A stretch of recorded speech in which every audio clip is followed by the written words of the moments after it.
You can hear me now. Thank you, Chairman Akaka. Senator Udall, it's an honor and privilege to be here to provide testimony in this very important topic.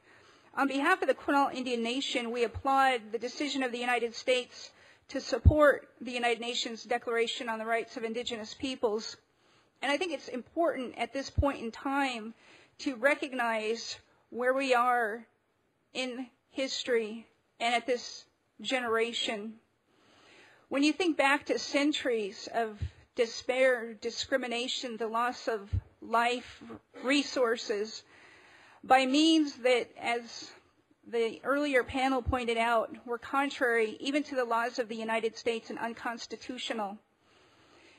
The devastation continues through today's generation, but on December 16th, 2010, when President Obama announced that the United States would change its position and now embrace fundamental principles and values that transcend national borders, I believe this country, the United States, began to embark on a path to heal the soul of Indian country, a soul that we see the symptoms every day in every community within our nations, the levels of poverty, unemployment, alcohol and drug abuse. So today is a very positive day that Congress is taking positive steps to ask us, tribal leaders, how can we begin to take steps toward healing and on that new path.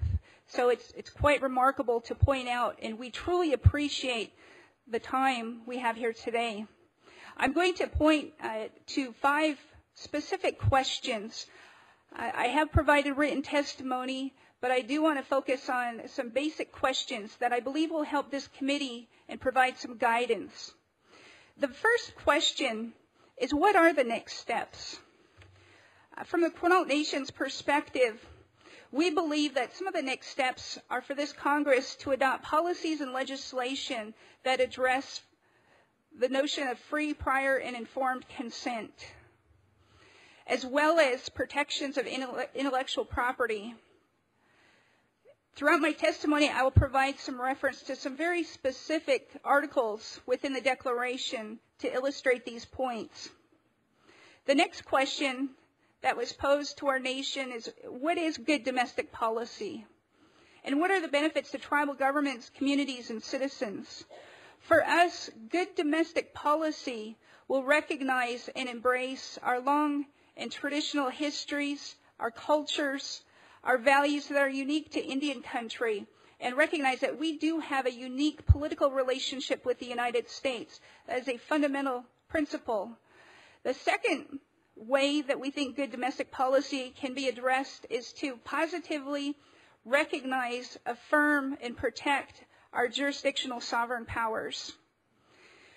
We believe that that action in and of itself gets to the point that President Obama made, that words are words, but action means so much more. And we've heard many, many colorful words over the years, but actions come down to where the rubber meets the road in our jurisdictional and sovereign powers. How is good public policy, domestic policy formulated? Second question. We believe that good policy is so much more than a consultation process.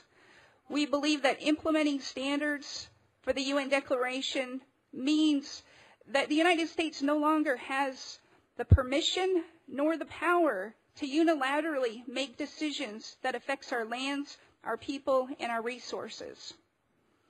Fourth, what has not been addressed in federal policy, and how have tribal efforts for economic development and commerce been impacted? This is probably one of the more near and dear to the Quinault people. In the United States, the implementation of the Declaration must be taken in the context of our treaty reserved rights, including the rights to hunt, fish, and gather our resources. That is the bloodline of communities in the Northwest. Our ability to hunt and fish has provided viable economies from the beginning of time, and we hope that the protections of the Declaration will continue to sustain those efforts. Lastly, With the jurisdictional morass that's created by the courts, Congress, and the administration, we believe we are at a unique point in time where all three branches of government can get behind a declaration to ensure that future generations will have a strong foundation in which to govern their lands and territories. A last recommendation that we would like to offer is for Congress to appropriate $12 million to allow capacity building for Indigenous peoples to participate in international conferences worldwide. As an example, in the climate change crisis, the world is making policy decisions without the important knowledge that Indian people possess. We are not at the table, and a global crisis like climate change requires that responsible leadership draws on all forms of knowledge, social, political, economic, and cultural. And until we get to the table, it's not only hurtful and harmful to us as Indian nations, but to the rest of the world. They do not have the benefit of our knowledge. So we ask that with that action, we would see strong implementations of Article 3, Article 18, 19, 23, Article 21, subparagraph 1, with that one initiative.